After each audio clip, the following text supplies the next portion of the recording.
Hi, I'm Tracy Barnes, and we're going to talk about planning for effective. So, the best practices among team members, and we're talking about higher ed and dealing with other faculty as well as any administration that might be present. We always want to be clear, be present, be courteous, be flexible, and be kind when we are in these meetings. So, 5 characteristics of successful teams. Everyone needs to be able to talk and listen.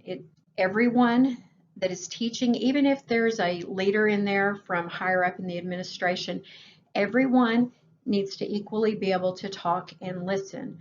Listening is a very underused skill that we all need to practice at. You learn a lot when you listen. The members that are in the group, they need to actually face each other and have energetic conversations. Make sure that the members all connect with each other's. Members have side conversations within the team, and that's okay.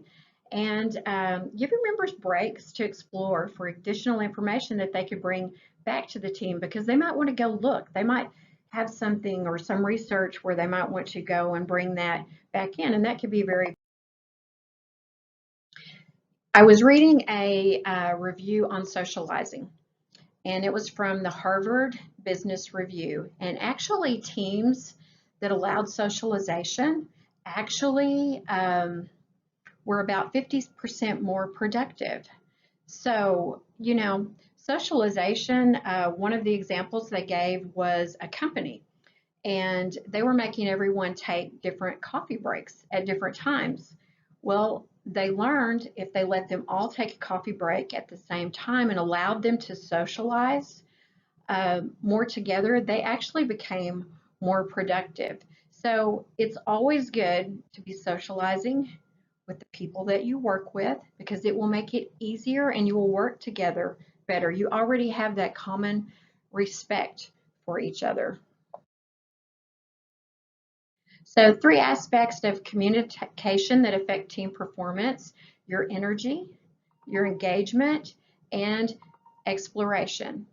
So, be positive, listen to others, be sure and be engaged, be part of the conversation. Don't just go in there and just listen. You also need to share ideas, and then you can always explore and find out more information.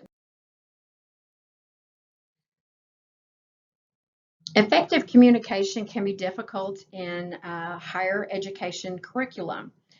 Well, uncertainty can lead to ineffective communication. So when this happens, it can lead to poor results, which can lead to rumors about why there were poor results, or gossip about why there were poor results, or even conflicts because someone doesn't really understand what is going on. So it's kind of like your kids. You see your kids every day, you interact with your kids every day. There are certain things that you have a plan and everybody knows what's going on. It's the same way when you work with other people, especially in higher ed. This is one of the areas where one team doesn't know what the other one's doing, and then this all just leads to uncertainty. And I think that's probably the biggest problem that we see when it comes to working on curriculum or other things together in higher ed.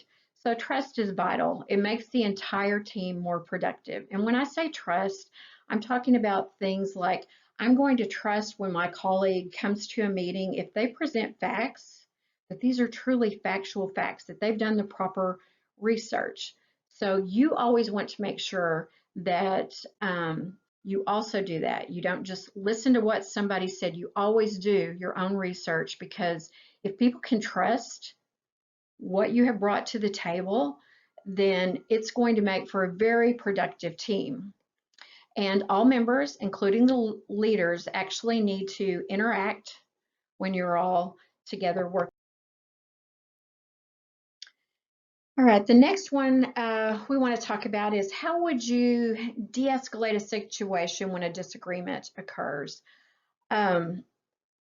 If you have studies have shown, if you have a higher conflict intensity, the lower the performance of the group will be.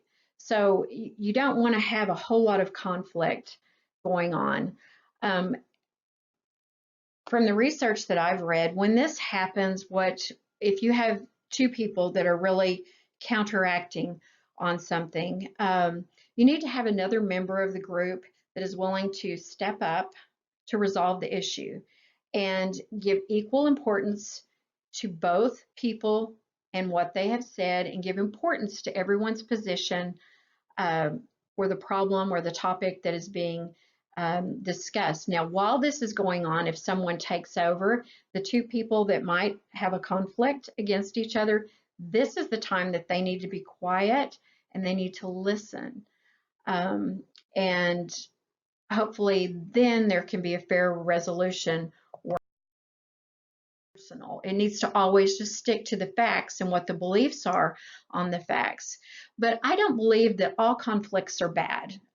Disagreements in groups is common, and they're actually a healthy way of creating cohesiveness. So this gives a chance on each point to explain your viewpoints. So explain why and perhaps an alternate solution to the problem, and learn from each other.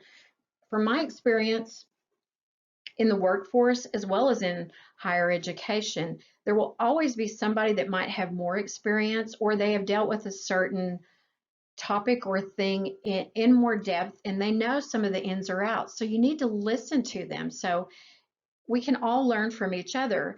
And as long as the disagreements stay on topic, they can increase understanding on subject matter. So actually just look at it and use it as an opportunity to grow and to learn more, and just work everything out. These are the different sites that I looked up while I was working on this. Thank you.